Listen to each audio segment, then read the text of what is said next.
look at him like an onion. And each time he shows something new, it's like another layer of the onion has been exposed. Yeah. It gets stinkier, but Very nice. But I He love smells pretty onion good. smell. he man. smells great. He actually does smell really nice, but I'll put that aside. Come over this, my bonny Irish lass. Yeah, can you tell us why you suggested to us to have Ian come? Oh, that's right, because we had a couple I other did not tenor know twos, Ian right? at all until he showed up at my house. Yeah, he was the last member to join the group. When we were down at tenor 2, there was no other candidate in my mind. I knew that there was a lot of depth to him as a person, and I mean that on a couple different dimensions. I mean depth, again, in terms of his musicality. I thought his voice would be a wonderful fit, right? It's this brilliant sky blue, kind of lower tenor. You can hear the sun in it, though. I always think of a sky with no clouds when I hear Ian singing, and he has really great control, too, of his phrasing and what he wants to do with it, so he can tell the stories he wants to tell. I knew him somewhat, leading up to the quartet, but I knew that there was a lot I didn't fully know or appreciate about Ian. So it was kind of an excuse to get closer to the guy. And we're all the better for knowing him. Absolutely. Totally. I'm really glad that you recommended him to us, because I think that we have been so blessed by his insight, his fine ear.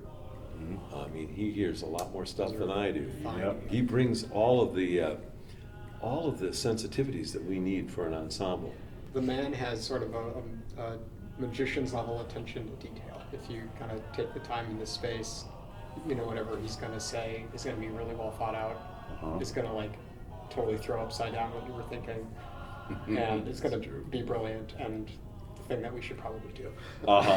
Yes. And I appreciate that so much. It's like there's like a supercomputer in there, and it doesn't miss anything. I wish I was as perceptive as Ian often is, whether it is right when we're rehearsing and microtonal differences in the chords, or in the arrangements that he creates and the compositions that he makes.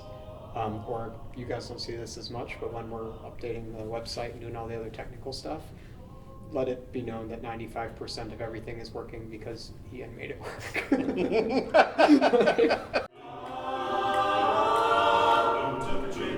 I think he really enjoys being in a smaller group of people and really comes out. I've seen his personality come out so much in our small little rehearsals, more than I have seen him in bigger ensembles, For sure. I'm going, Ian, I know who you are.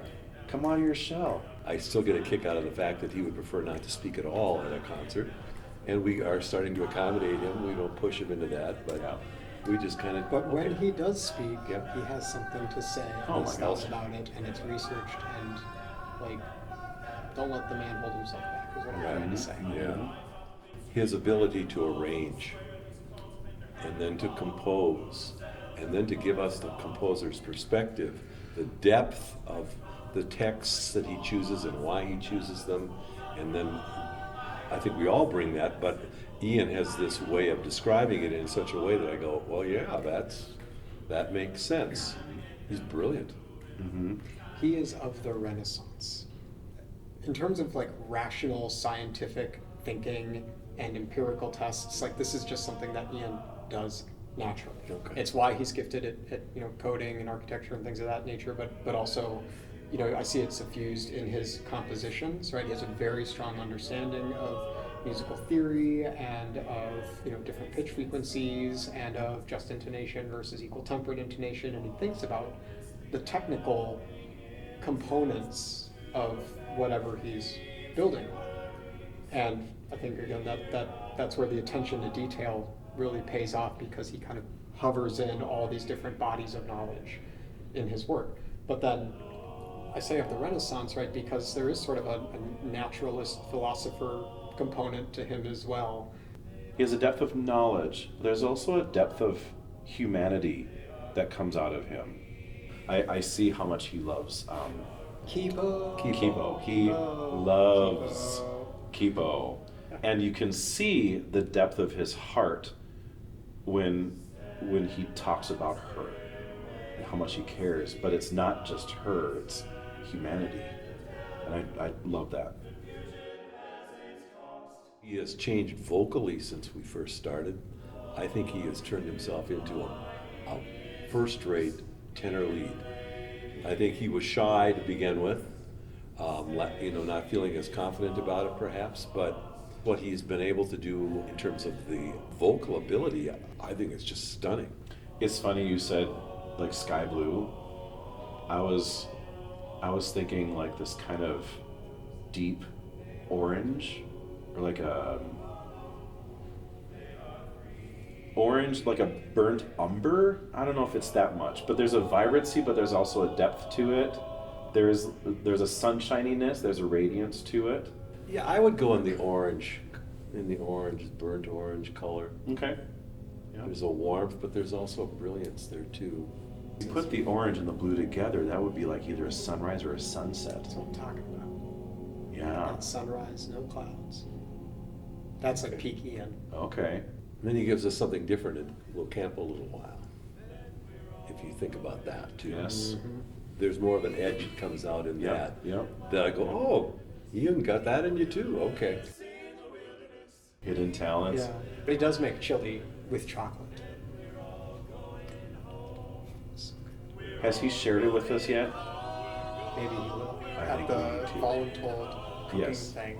Yes. Not a lot of people see this, but he does this wavy arm thing. I don't think we can even do it. We might have to cut in him doing it here, but I've never seen someone's shoulders quite achieve that mobility.